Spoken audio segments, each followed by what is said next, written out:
look quite effective, you know, with the kid was in the doorway. All right, so I'm framed, right?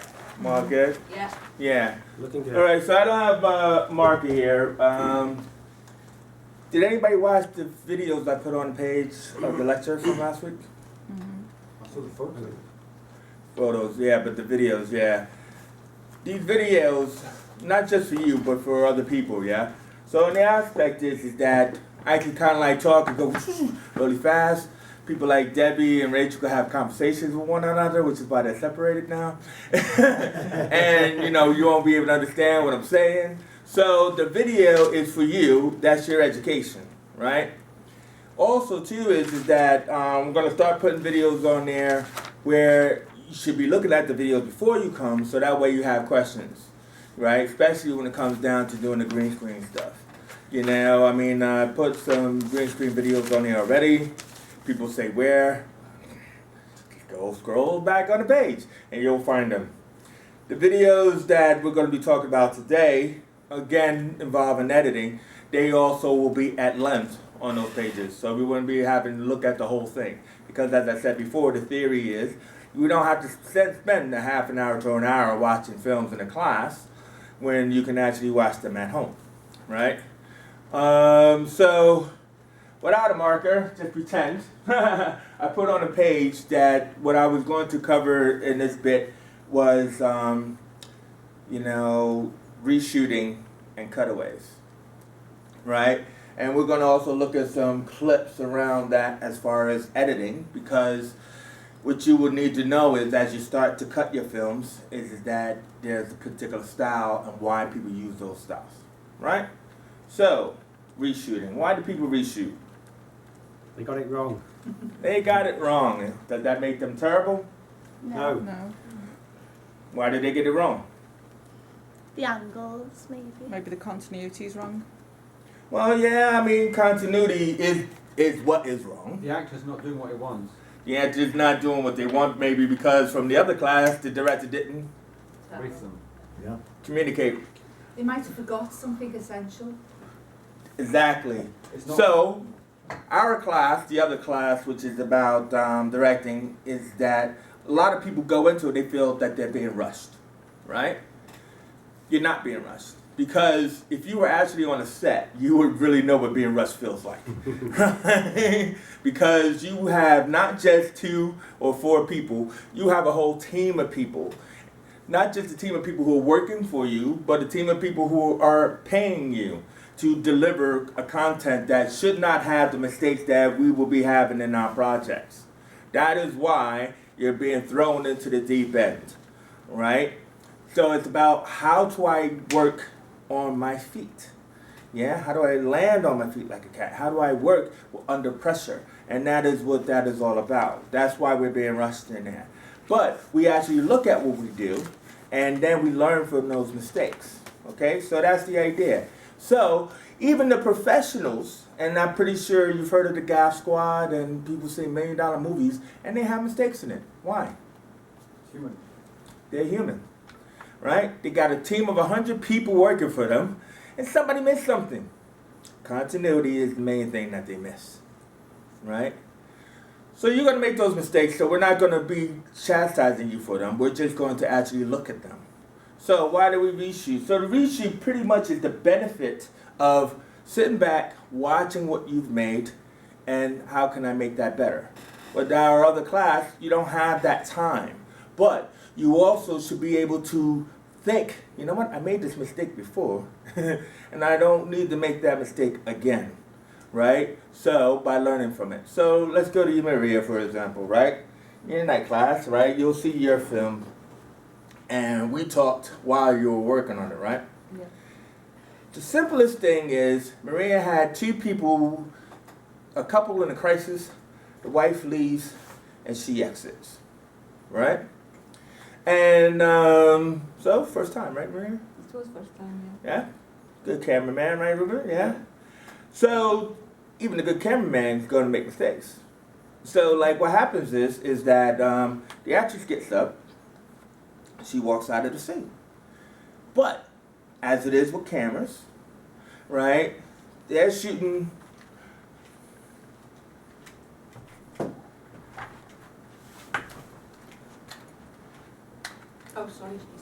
Yeah. Come on, Mal. You like? Come on, Mal. Nah. Go on, Neil.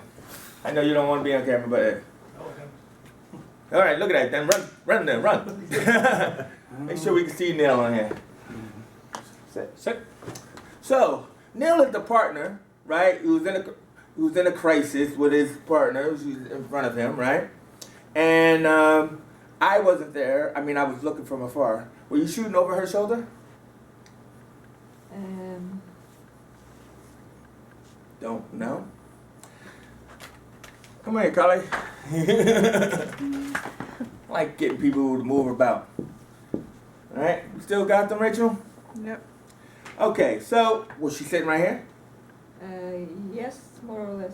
Come on, give me. It's not science. It's That's not more or less, mathematics. yeah, Rupert, okay. was she sitting right here? It was. Yeah. Yeah. I know she's not. There's a table Yeah. in between them. Let's do it. Yeah. All right, the let's table there. deal with the diagrams. Yeah. Right. So Rupert pretty much was where that camera is, wasn't he? Yeah. Yeah, shooting a couple in crisis. They're sitting down. Then she gets up and leaves, right?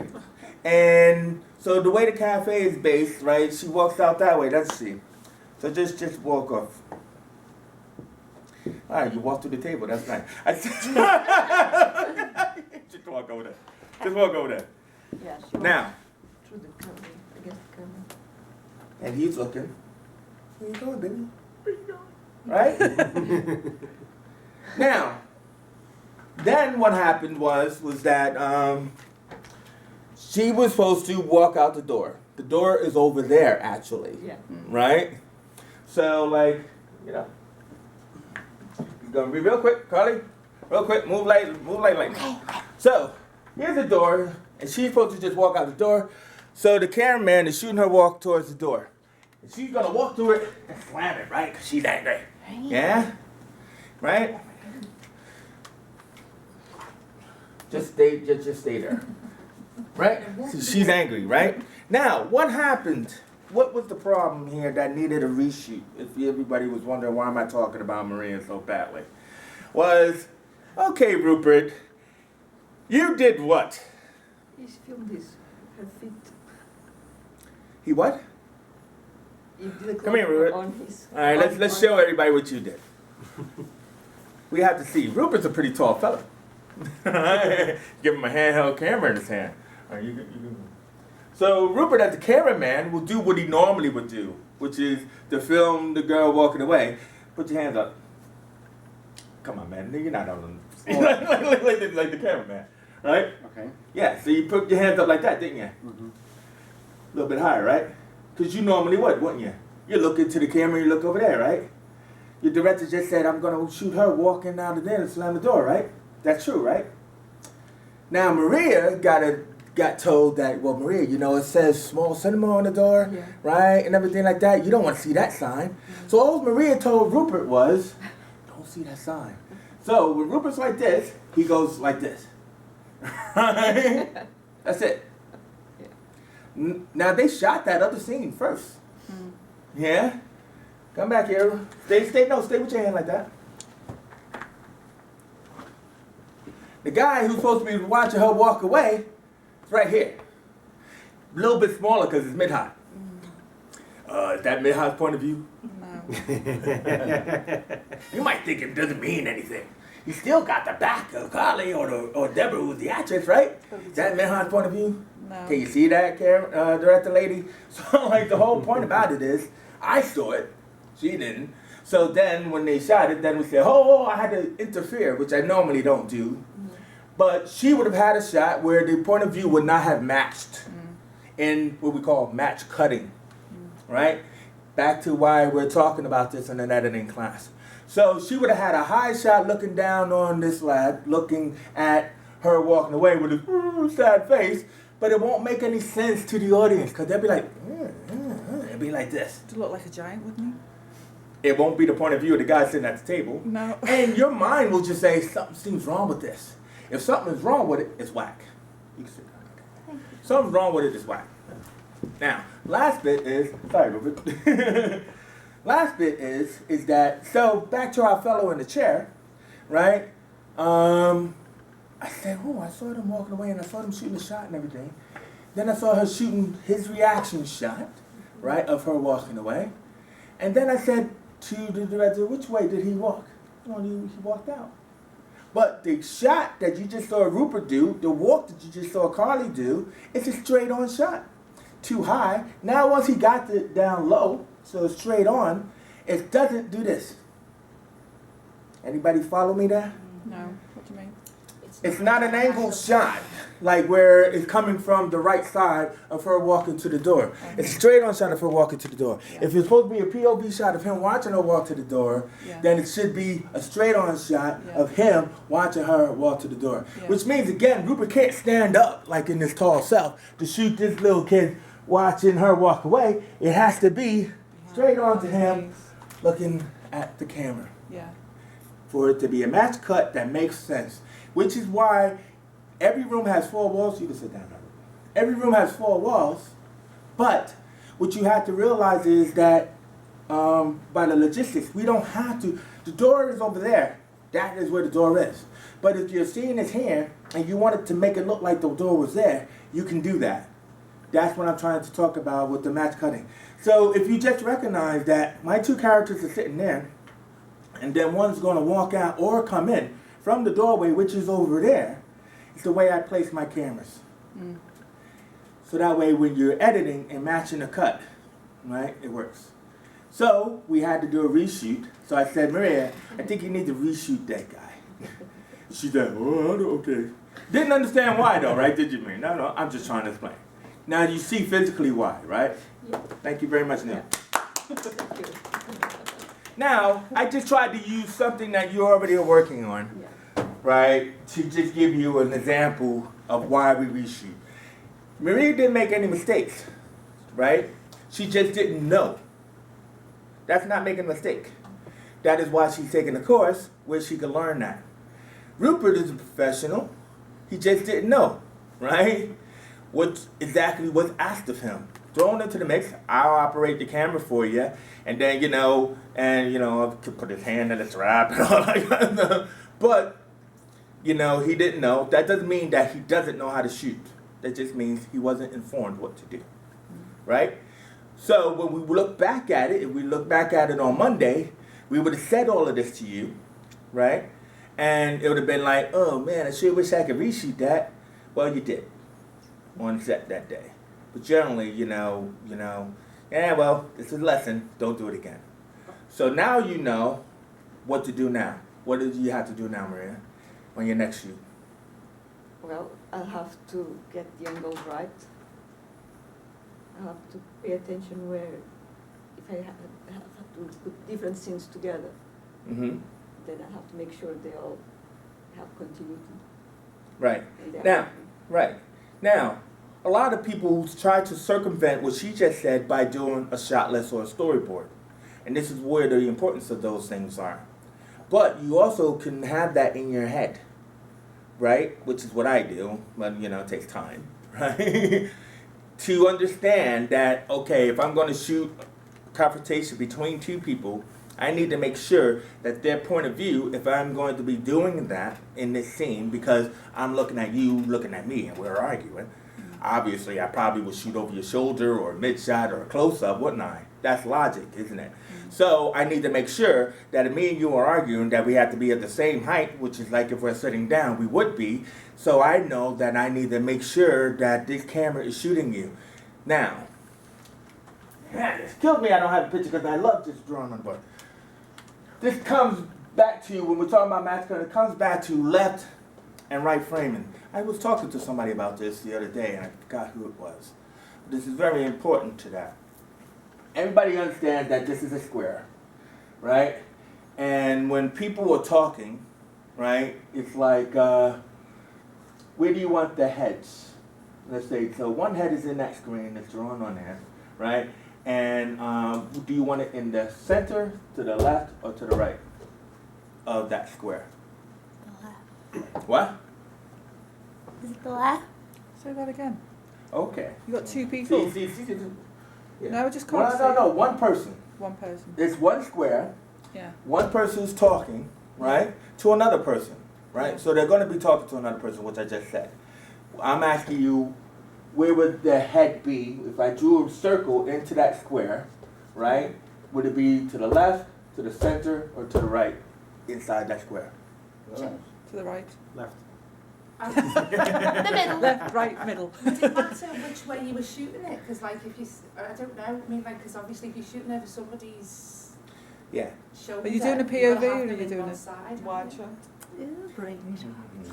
See, this is what happens when people have information and they let it overload them, right? I think the answer is simple, isn't it, Neil? What? What the director wants, his vision. You overcomplicating things. Answer simple, right, Neil? Yeah. All right. I wish you just wrote it on If the they're looking board. towards the right, That's what I'm Just saying. draw it on the bloody board, will you? That's what the point of view is, isn't it? All right. Reason why I don't have to Can draw we because act it I'm out and expecting you pretend to. this is our screen? Okay, fine. All right. Carly and Neil, come back again.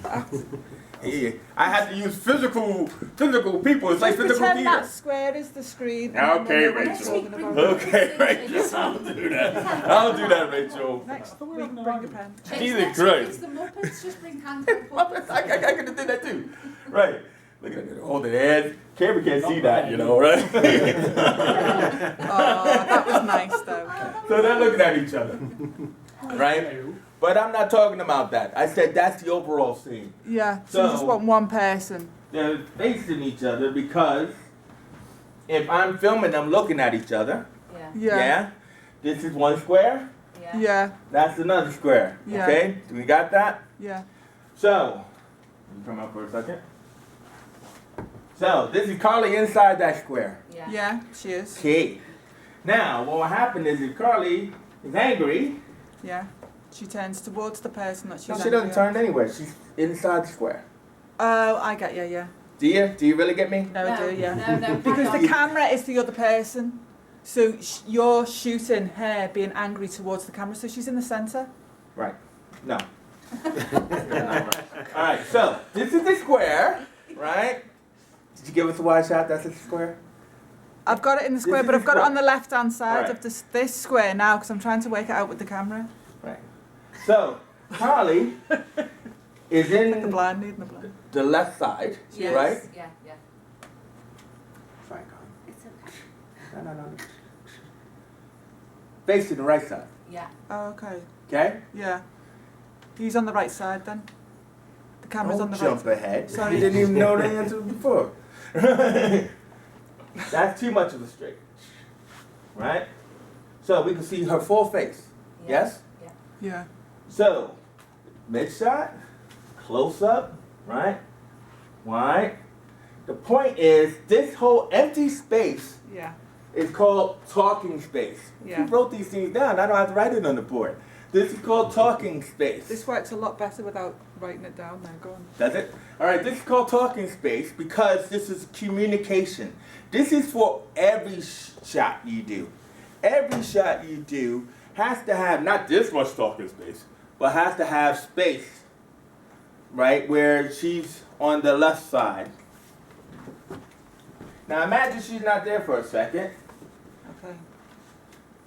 Don't move until I move yet. Jump out of shot. Right? Just turn just a little bit that way. Right. So now Neil is on the right side, Yeah. looking to the left. Right. Everybody understand that? Yes. Yeah. Yes. Neil's on the right side, looking to the left. He's like, what do I do? I don't understand. If I could act, that's what I do. Carly is like,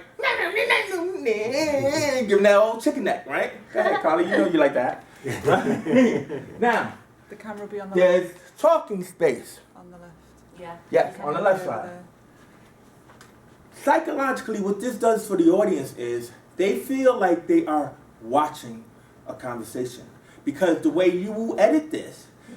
so let's talk about the way you will edit this is you will cut back and forth between the left and the right. Yeah. Now, when you have two tracks, right? Everybody knows about the tracks on the timeline. Yeah. When you have two tracks, you will put Carly on track 1 and Neil on track 2. So even when Carly's not talking, we hear Neil talking. She's reacting to Neil, right? So, checking head, I didn't do nothing wrong. Right? let's see your attitude for a second. What do you want, woman? What do you want, woman? That's funny. So anyway, when you could split the screen, that's how much talking space you want. Everybody heard of split screen, right? So when you split the screen, the both of them are on the same track. You can see them talking to each other. So because she's looking that way, and he's looking that way, they actually look like. Talking to each other. We're getting there. Anybody understand? Yes. So it doesn't matter what the director wants, because the director will tell you that. All that matters to us as editors is that has to be what the director completes for us. If he wants us to have a communication where he would have shot this as a master, right? Then he would have shot the individual close-ups and mid-shots. We would get all of that footage onto our bin or our source files, and we will cut this conversation back and forth. Does that make any sense? Yeah. If you put them in the center, if you put them in the center, this is what you call, look right down the line, breaking the fourth wall, right?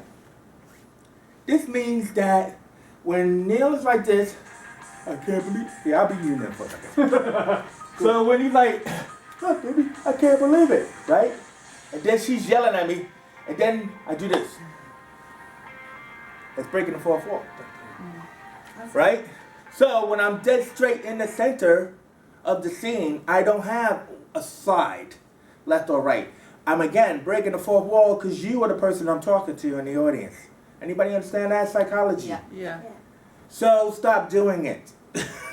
That's what I'm trying to say. People do this all the time. They do a close-up and they center their characters, right? And this is not like, some testimonial, for a product that I'm selling in. You might do this if you're doing corporate video work and you're like, yes, I'm Dr. John Biggs and you need to buy this ointment for your groin. Then I might be in the center. Because who am I talking to? They do it in interviews. Wait. Who am I talking to? Go to The your audience. I'm talking to you, Nigel. You need some ointment for your groin. But if I'm talking to somebody in the scene, don't put me in the center. Put me on the left or the right. Please tell me you understand. Yeah. Yeah. Don't they do? Gestures. Sorry, they do it in on the news, don't they? Like in interviews. Yeah, and but the stuff news like that? talks to who? The audience. The newsreader talks to who? Yeah, but when they interview someone, they use that Left and right. technique. Yeah. Yeah, of course they do. Yeah.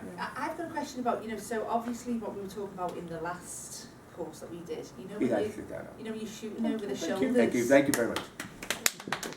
So where you've got, like, say for example, Neil was on the whatever side and Carly was on the other. If you are shooting over their shoulder, Mm-hmm. That's the crossing the line. thing, yeah, isn't that's so. How does that work on that then? So if he's looking left, You just have don't to know? go- You took that class. Yeah, I know. It's But only I'm a just couple trying. months It was very confusing Okay. at the time, so I'm still Okay. confused to be honest. Come back. They're like, well, come on. People need physical theater. Carly? I'm coming. All right. I didn't see crossing the line. That's another video you can watch. But so they're here. Yeah. Now Nigel, because Yes. I know you took that class, so you know. So come up here. Okay. Be the cameraman and let's help us out. Right? So they're having this conversation. Right? First of all, what I want you to do is be the master. Don't worry about the camera. You're the master. All right. Don't block me though. You're the master camera, so it's the wide two shot, right? Yeah. Okay? Even though his hands are not like this, but that's his wide two shot. Now, help Debbie out. How do you go over the shoulder without crossing the line? If I'm filming Neil, I go That's, here so I can see a bit of Carly on the left of the frame, and I've got Neil on the right of the frame. I don't know what I'm doing. What I do? Yeah, no, I get that, and he shoot. Yeah, I And then Well, and Carly, then, wait. Let's finish it. Now shoot Carly. So the exact mirror opposite, so I go over Right, here, mirror opposite. I've got a little bit of Neil on the right side of the frame, and I've got Carly on the left side of the frame. So I'm just saying that obviously, at the beginning when you were talking about, say for example, Carly was standing there and she was looking over to her left. Mm-hmm. So when you're filming that, would I be on her right or her left shoulder? No, no. Well, he just pointed out. Well, he just pointed it out to you. So go right there. Stop. That's her left. Right. Do you get it? Yeah, yeah, So the idea is that if the shot, even if he's right there doing a close up, yeah. she's still looking over there because that's where the camera is. Okay. So you have that whole 360, 180. Right. You have that whole 180 thank you. panorama. You have the whole 180 choice. Yeah. As long as you don't go over Neil's shoulder over here, That's crossing the I line. can go to you here, cross the line. but if I go Or over here, bad. you cross the line. Yeah. Over here, you cross the line. Yeah, I suppose what I'm saying, Jason, like, please don't have a go because I'm just. I'm trying not to having get to this- do it yet. No, I know, but They're helpful. what I'm saying is when like Neil's on his own or Carly's on their own, that's like they're on their own, aren't they? And you're filming. Mhm. But then if you're getting them back together again, you've got to think again, haven't you? What way was Carly looking? Because You shouldn't can't. have. You Yeah, know what I'm but saying? yeah. It's like. I see. This is why I'm trying to say it's very sorry. It's very simple. You shouldn't have to think about where she was, as long as you always keep her on the left and you always keep him on the right. Right. Okay. So just. Right. That's the first choice you made. Okay. Unless you had switched them and they started over there, then you always do the opposite. Because you Right. could, that could get messy if you weren't right. Either you could get yourself in the right pickle. Well, and this that. is why we have assistant directors. This is why we have camera operators. This is why people say, "How come I'm working for that director who can't keep her mind straight?" But like the whole point about it is that It's easy. because you shouldn't have to worry about it. Yeah. As a director, you shouldn't have to worry about it. But this side of the class is as an editor, that would piss you off. Yeah. Do you understand? All right, you could go sit down. And that would be the last time, guys. And then I didn't even think it was time yet. But go ahead. Is that the right time? I don't think that's the right time. Isn't it? It is the right Let's time. go. Okay, whatever. So. I'll wait. Now, in your editing, let's say we did this mistake and we forgot. It happened on our night class. What you do is, in the edit, that's when you will use the flip control, right? There's a one simple button, right? Even though we're going to be editing on Power Director, there's also on Final Cut, but there's one simple button where you can flip the screen where, oh man, it should have been all right, you know what I mean? And you could just flip the image itself, okay? So you as an editor will probably be going, why am I working for this person? I'm not gonna flip the screen and everything like that, you know? So, understood? So, hopefully that wasn't complicated. Hopefully that was very simple, especially with our fantastic actors and stuff pointing these things out. That was very simple, but it was a good thing. There Go was ahead. something I didn't understand, which was Sure. you were saying You had to ask on camera, right? Yeah. Go ahead. so Go ahead, man. You if they're doing the dialogue, they Mhm. should be talking like this or like that, because you said at one point they should be at that angle. When did I say that? I know I did, by the way. I just want to know if he knows. I don't know, in the middle of the talk. All right, but no, okay. Why do I want them to look that way? You think? Well, when you do the split screen, piece it together later in the Mhm. editing. Right. Nope. But what I'm not clear about is Okay. when you're filming it, are they supposed to be looking straight at a natural position, talking to each other like this? No, they're not. See, the thing about it is that would be yeah. In a wide shot, you would do that. In a wide shot, they could be looking at each other. Because they're like sitting across from the tables and whatever and everything. That goes into whatever your shot is. What I was trying to say about that angle like that was just for the example of if I was just doing a close-up of him or her, I wouldn't put them in the center just because they're looking straight at each other. Yeah. Did anybody understand that? You wouldn't just get the profile. They should never look into the camera unless you're selling something. That's a corporate shot. That's the main thing to think about. You break the fourth wall on purpose like a Deadpool, or if you're doing a corporate shot. Drama, you don't break the fourth wall. Right. So you never look at the camera. Does that answer the question? Yeah. Right, cool. There you go. So, reshooting. Right? So that's pretty much how you solve that problem through reshoot. Now, the last important thing before we watch the video quickly is the cutaway. This is what I've noticed after 2 terms. I like to say 2 years, but it's not 2 years. It's only a 10-week course. After 2 terms, I still find that the students still are not using the art of cutaway. So, anybody tell me why we need a cutaway? Or when do we use a For cutaway? instance, you have a flashback, Flashback. The ends of a scene as well, isn't it? End of the scene. Like put You need cutaways to explain. It's like And when mind we the did scenes together. Tracy's Clockwork Orange, we had to, she was putting a needle in Rachel's arm, so you had to have the needle going in just to make it a bit more visceral in your face. That, ooh, there was a needle going in. And then cutaways of the eyes with the drops going in to make it like pop that, ooh, there's something going in the eyes, rather than it just always being the establishing shot. Just makes it more interesting as Yeah. well, doesn't it? Context. Context. That's a very good word. Today. So it fills out the scene or the mise-en scene, yeah? So like the idea is that like I need a little bit of understanding. So I think it was another Debbie film. Hey, where have my phone? All right. Right? Debbie hates me talking about her on that film. But this is the cutaway, right? There's a phone, a text comes on, and it cuts to the phone on the table. Yeah? I'm blaming continuity on this I'm one. not blaming you. I'm just only talking about why we need it. Right? So the idea is this guy's gambling and everything, and he's getting texts from his wife saying, "Come home. Where are you?" And he's ignoring the texts. If he just kept sitting there gambling like he did in her film, then we never know what the tension is. Never gives us any context of what the problem is. Right? He's just a guy sitting here, and all of a sudden a ghost is in the room. What the hell is that all about? But the thing about it is that the cutaway to the phone kind of gives us a sense of character. It kind of lets us know that somebody wants him to stop, and he is choosing not to. Lets you know about the stories, Sorry, doesn't Alex. it? Yeah. I'll be back in. Yeah. Somebody wants him to stop, and he's not to. But can you see that without it, because it's not in the film, can you see without it, there's no tension? I did do cutaways of the film, though, didn't I? I did One. cutaways of One. the messages. You There's did two two. messages. I did Two. cutaways. Okay. In the green screen. I think I you just did do missed that. it. That's true. But then is that because we didn't see the phone, it was confusing, right? So the whole idea is the fact that So it helps. so Debbie did do the cutaway of her phone, but because in a wide shot, Debbie did not have the phone on the table. Lets me know, well, she must have shot that at the end of the film, the beginning of the film, or whenever, right? But it doesn't exist to me here, so I actually don't understand whose phone that is.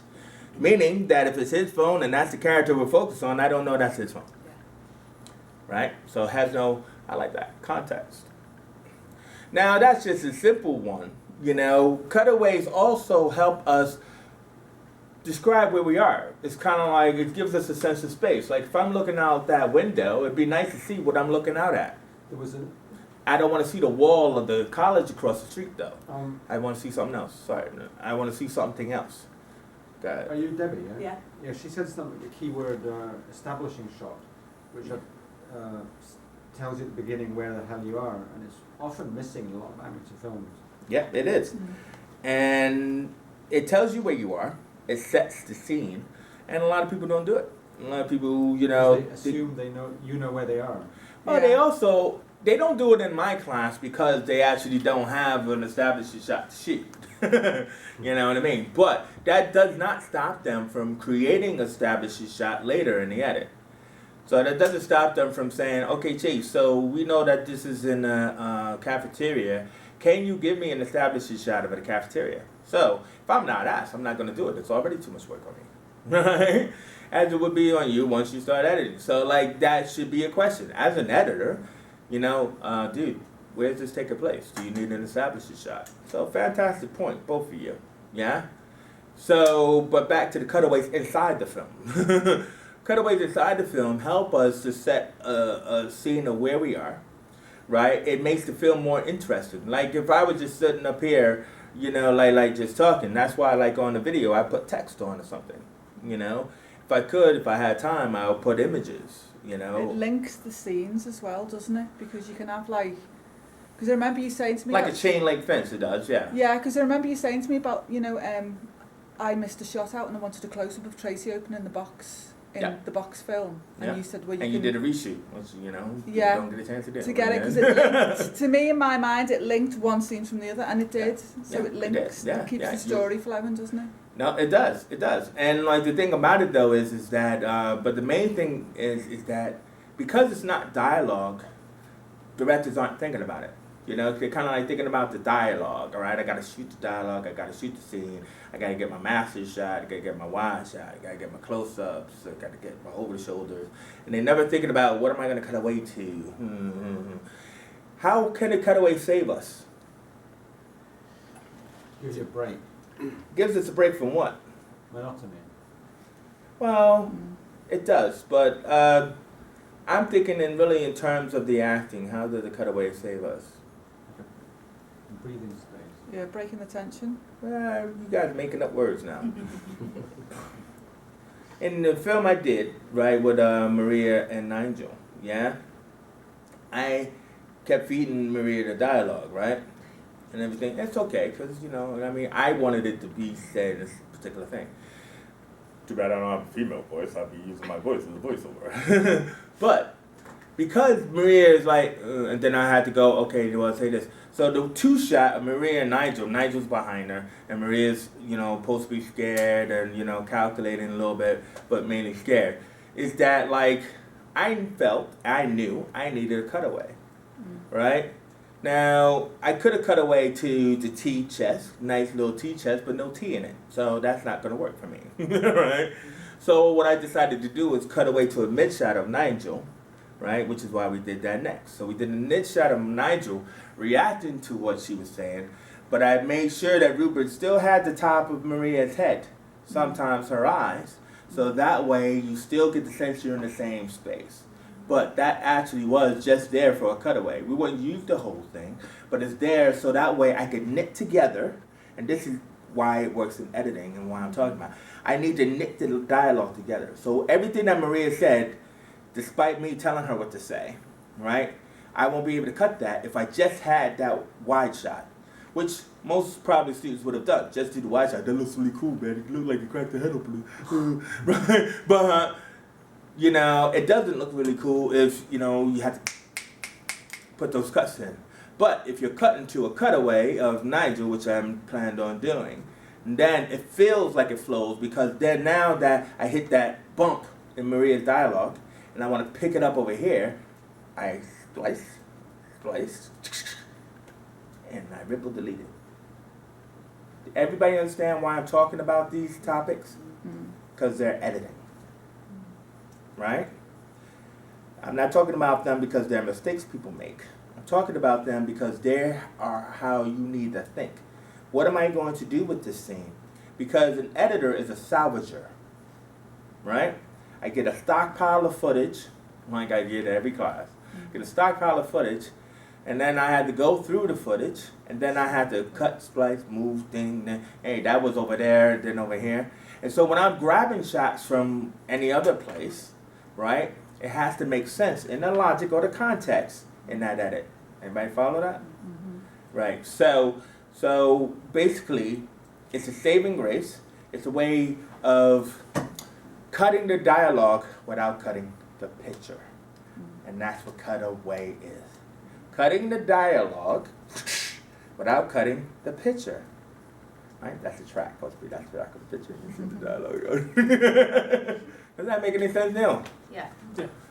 And stuff. So, we need more cutaways, right? And everything. More establishing shots. Yeah. And stuff. And because this is, last bit is because this is a green screen class, is that, you know, when it comes down to our background plates, you know, there is a technical, you know, word for, you know, let's see, like 550 DPI, whatever, resolutions. You know, as far as what level of resolution it is, like when we're grabbing images, swiping them from someplace to put on our green screen. Sometimes you can use your own. You can just kind of like go out, like for those who have cameras, whatever, just go out and get, hey, I need traffic, and I go get a shot. You know, or I need, you know, a bus stop, I can go get a shot and everything. Then when I'm, Sorry, does it happen that the editor says, look, you're really missing such and such a shot, can you go and reshoot it? Or is it usually too late by then? Yeah, at what point do they decide that they need to reshoot? Is it while I remember I was involved with a big film in Romania, and I know that when they shot the movie, up in Transylvania, they'd send it immediately down to the editor, who'd immediately start working on it. And I don't know what happened if he would phone up and say, you're missing such and such. But Yeah, we would. he would, yeah.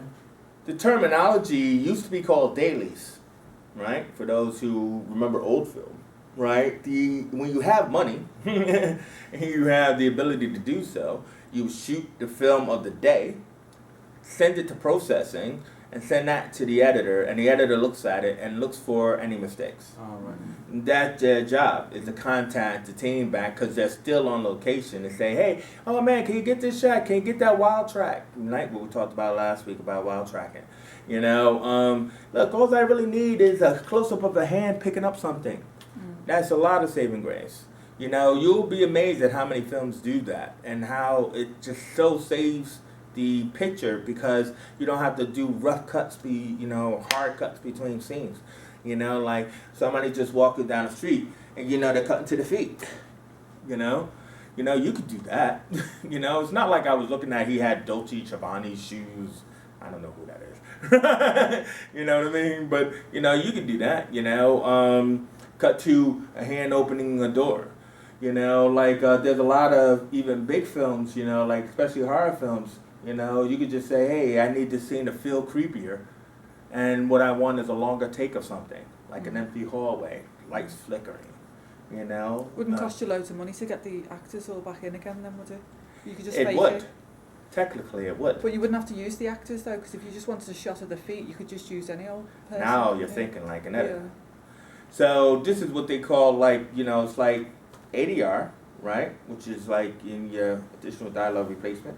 But in post-production, they have like a whole Foley suite, right? So it's like if we're doing a fight, like Mao beating up Midhot, right? If they're doing a fight, that was, I'm not gonna say that was, that needed a new edit. But like, beating up Midhot, right? It's like it didn't have any sound, it didn't have any non-diegetic sound that wasn't there, that could have been added. Just adding a punch sound or would have made that scene come alive, right? But for now, it's just kind of like without it, it's just like there's an old guy doing this, and the guy go, hey, get off me, right? Make me think about something else. So right, it's like I'm kidding. Moving swiftly on. Oh, did I cut off? So we get it right. So again, that's why I'm just saying it to you. And you could go back and look at it again when you're cutting, but this is what is important because this is within your purview. So to answer that question fully, Rupert, it's your job as an editor to tell the director what they're missing, right? It's not your job to fill it in unless they say to fill it in. And that could be with non-diegetic sound, which we talked about last week as far as adding music, adding wild track, adding room tone, all that other kind of stuff. All of those should be within your toolbox to add. But you didn't shoot the film. You're probably a whole continent away, to that context. They have to do that. That's their responsibility, it's their film. And you're like, well, it looks like shite. But then what they will probably say, well, can you give me a picture of the mountains in Romania? Then so I could cut away to that. What was happening in my case was that Kodak set up a studio in Romania. Yeah, and that's nice. And then they would send the film down by courier that night, 3-hour journey. They'd immediately develop it that night, and then immediately the next morning they'd look at it, and they had 3 people working on it flat out, around the clock. Yeah. Yeah, that happens when you got money. The rushes.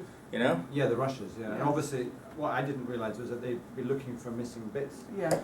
Well, Wait, why wouldn't you realise that? Well, I wasn't working on the editing. They do that in Hollyoaks, I know, Well, yeah, they need to. But I mean, but But they do it on programs that are like Coronation Street. Everybody. They'll have does it. someone who sits there and watches the whole rushes that picks out the point, Yeah. but not necessarily the editor. They employ Yeah. people to come in, don't they? Yeah. But chasing. But that's the editing department. What you're talking about, the whole post-production team. There's in the old days they called them offline editors and online editors. But- There's the loader is a logger. Excuse me, is a Yeah. separate job. Yeah. But on a smaller scale, because you're talking on a massive scale here of I'm like... not. I'm talking about small scale. He's talking about massive. But go ahead. Oh, okay. All right. That was a I'm massive, not talking about massive scale at all. No, because I'm thinking about, you know, independent filmmakers. What do they do then? So they take it all home, basically look at it themselves, and then whatever they And kick is themselves missing. in the butt. Well, Yeah. Can I answer that? Because that was a massive production where the editing crew were working in parallel with the filming. But Yeah. I've been involved in more small production films where all the editing happens after the shoot, Yeah. where it's way too late. Yeah. Yeah, but it's never too late. I mean, like, the thing about it is, as an independent, let's say you're an independent filmmaker and, like, the first outlet used to be take your film to Sundance or Cannes, right?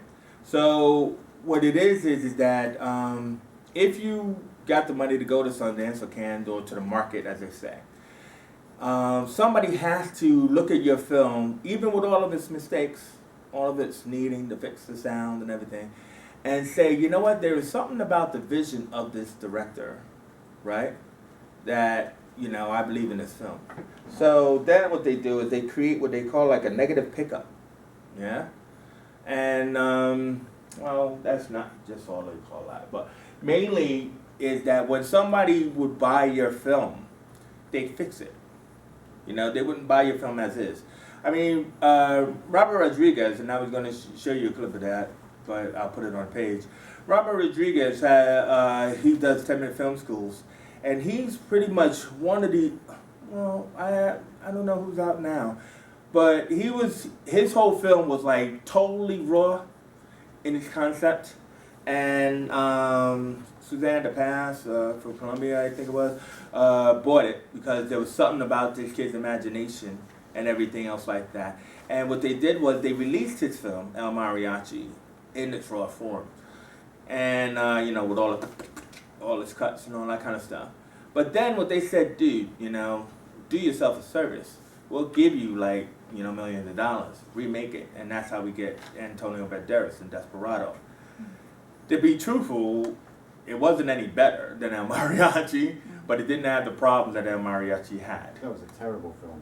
What, El Mariachi or No, Desperado? Desperado. Yeah, but, you know, he's already did his thing.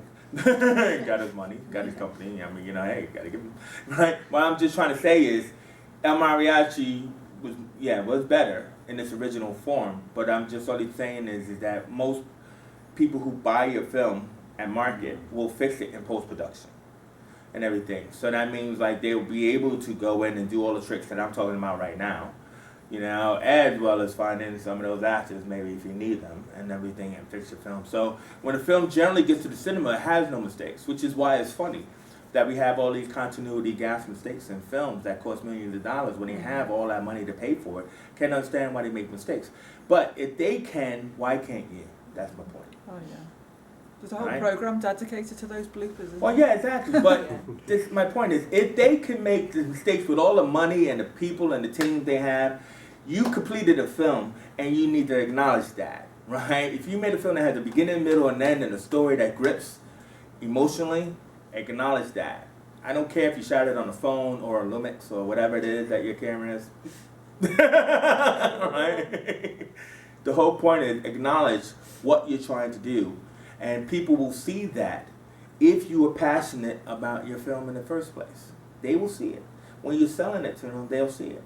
So, you know, let the mistakes happen, but do your best to try to correct them. Mm-hmm. Any other questions? No? All right. So, what we're going to do now is that, so that's the end of that, Reshoots and the Cutaway. I kind of like that name, right? But I had selected some film clips, but with us running on time, I'm going to put them onto the page, right? There's one, the full document. Oh, wait a minute. There is this one bit of clip I did want to show you. And then we're going to start. Because this is also about the Cutaway. And again, I like to say that, you know, you keep rolling.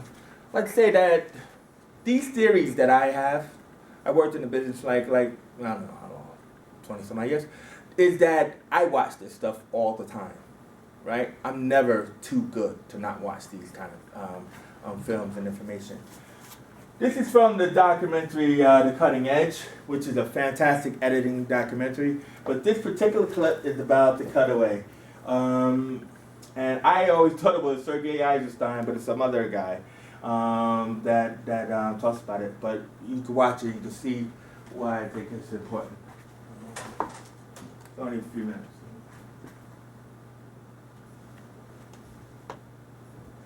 But in this film, he made the editor as important as any other worker in the revolution.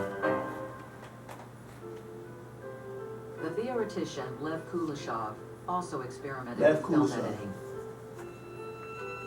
In his most famous study, he took a shot of a Russian actor and intercut it with 3 different objects: a bowl of hot soup, a distraught woman draped across her husband's coffin, and a little girl playing with a teddy bear.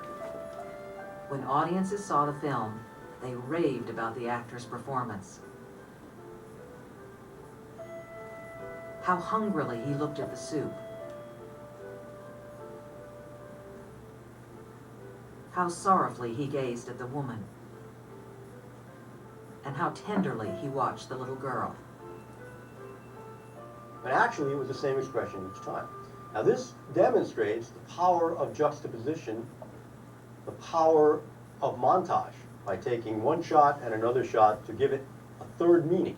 And the third meaning is an effect, an emotion that's much greater than the sum total of the 2 parts that put it together in the first place. Okay, so Greater meaning is- this documentary, like I said, is fantastic. I mean, I watch it all the time. Juxtaposition. Please tell me you were listening. Yes, sir. Because this is an assignment that I want you to do today, right? The idea of juxtaposition is that even though this guy isn't moving, right? He's just kind of like, I don't totally buy into the theory that, oh, look how hungry he looked at the soup and how tenderly he looked at the little girl, just because they juxtapose those 2 shots. I think what you should take from that, I think what you should take from that is the power of cutting. Yeah, is the juxtaposition is 2 things that don't actually connect together, but in an edit you put them together.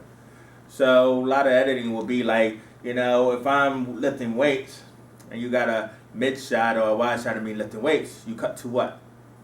Because the arm. There you go, Miles not sleeping. You cut to the close-up of the arm lifting weights, right?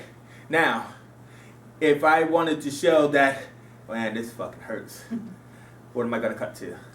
Like, I thought, damn, she's bold, right? Rachel's sitting there, willing to sit there and have these eye drops put in her eyes, and eyes all wide open, and she's screaming and stuff like that. And what Tracy did is that, that's wrong, right? So what Tracy did was she had a little eyedropper bottle, and she taped over it eye drops, right? Just for the stupid ones and everything. So she got a shot, cutaway, of the eye drops, and then she put the eyedropper next to Rachel's eyes that are wide open already. And then because they were wide open, like, all right, how long are you going to keep my eyes open? They naturally, Watered. Well, they went Rachel, dry. you were there. They naturally watered. Yeah. So when Tracy's there like this, right? What I'm thinking, right? Because I'm also feeling the pain. I'm seeing a person like this with their eyes open. If it was me, I'd freak out too, right? Don't go in. I still can't go to the eye doctor for that reason, you know. So she tapped into what the audience had tapped into, and I built in that she dripped those eyes in, and I said, you know, Tracy, that was fantastic. I couldn't imagine how you guys made you to do that. She said, do what? You know, like when you put those eye drops in her eyes. She said, I never put no eye drops in her eyes. So I say, what? I could have sworn. I had to look at it again. I say, what? And true, she never did. So yeah, that's power of that juxtaposition. So what I'm gonna want you to do, I'm gonna do some editing. We're gonna get these things on. I'm gonna have to pull mine over here so that way you guys can work on that too. And we'll go to 1 o'clock, have a break, then we'll come back.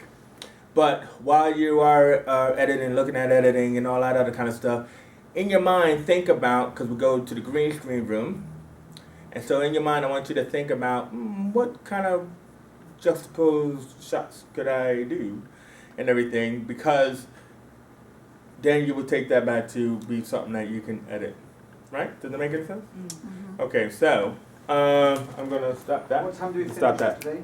So you can stop that. We're done at 3. Three. You stop the camera, Rachel.